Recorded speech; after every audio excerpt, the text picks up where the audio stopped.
번째 생명들이 태어났다.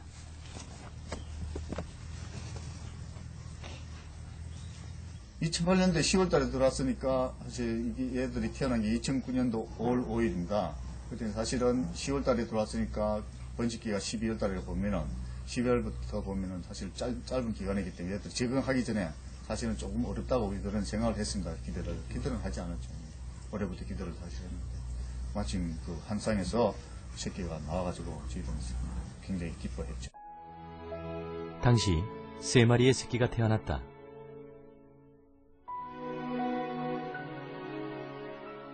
강아지 마냥 어미 뒤를 졸졸 따라다니는 녀석들. 어미의 보호 아래 코를 킁킁대며 세상과의 첫 대면을 한다.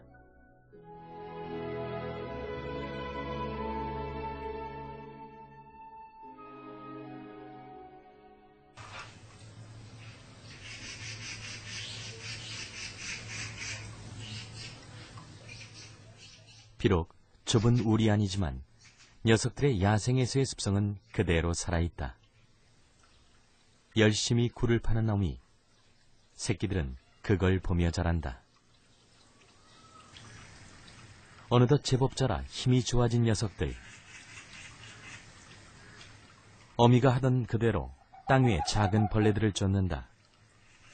어미 하는 양을 보고 배우며 여우의 모습을 갖춰가는 녀석들.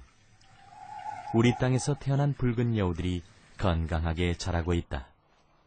서울대공원에 비해 보다 자연 가까이에 보금자리를 만든 여우보건센터. 이곳에서는 야생성 유지를 위한 노력도 함께하고 있다. 녀석이 가장 좋아하는 먹이인 쥐의 소리를 들려주고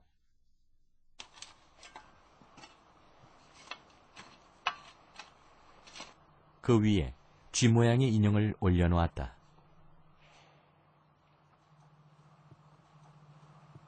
이 개체들이 새끼를 낳고 숫자가 늘어난다면 야생 적응 훈련을 시켜야 됩니다. 그때는 장소도 여기서는 안 되고 좀 더 넓은 장소를 택해서 야생의 습성을 길러주기 위해서 그때는 쥐를 직접 잡게 한다든지 이러한 행동을 유도해서 자연에 방사해도 충분히 살아갈 수 있도록 그렇게 적응 훈련을 완전히 시켜야 할 그런 단계가 있습니다.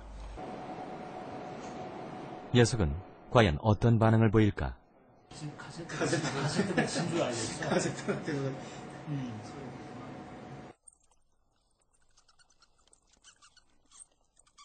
쥐소리가 나자마자 녀석들은 예민한 반응을 보인다. 소리가 나는 곳을 찾아 순식간에 땅을 파헤친 녀석. 녹음기가 나타나자 주춤하고 물러서 버린다. 그제서야 쥐 인형에 눈길이 간 녀석들. 쥐 인형과의 한판 씨름이 벌어졌다.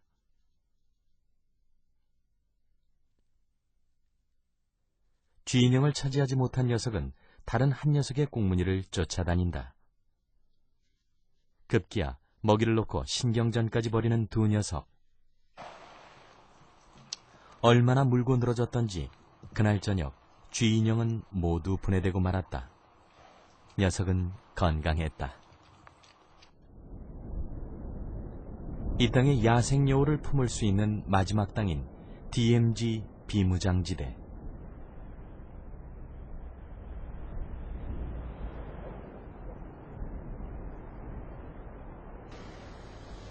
지난 가을 설치해놓은 무인 카메라를 확인하러 들어갔다.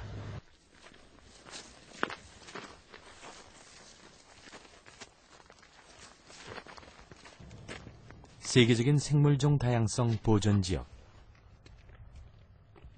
이곳의 카메라엔 어떤 녀석들이 잡혔을까?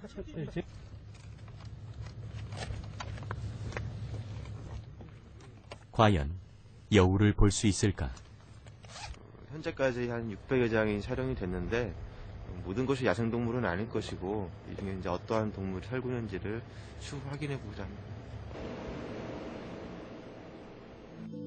그곳에는 여전히 건강한 생명들이 살아가고 있었다.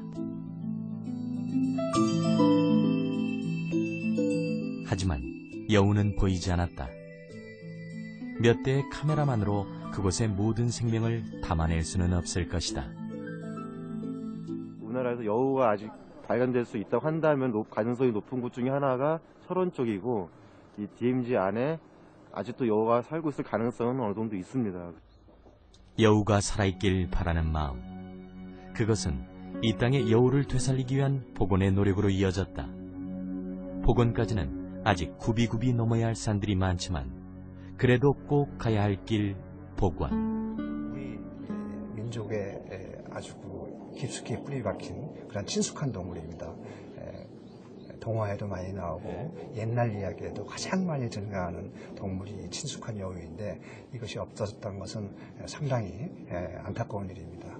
때문에 먹이 사슬 구조에서도 그렇고 이러한 사회적 환경에서도 여우는 반드시 복원되어야 할 대상이라고 생각을 합니다.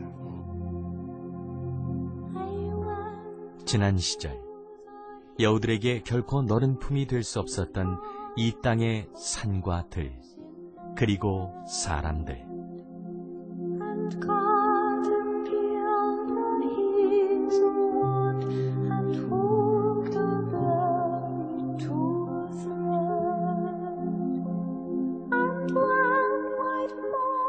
이제 우리는 늘 우리 곁에 있었던 친숙한 동물 붉은 여우에 대한 기억을 되찾으려 한다.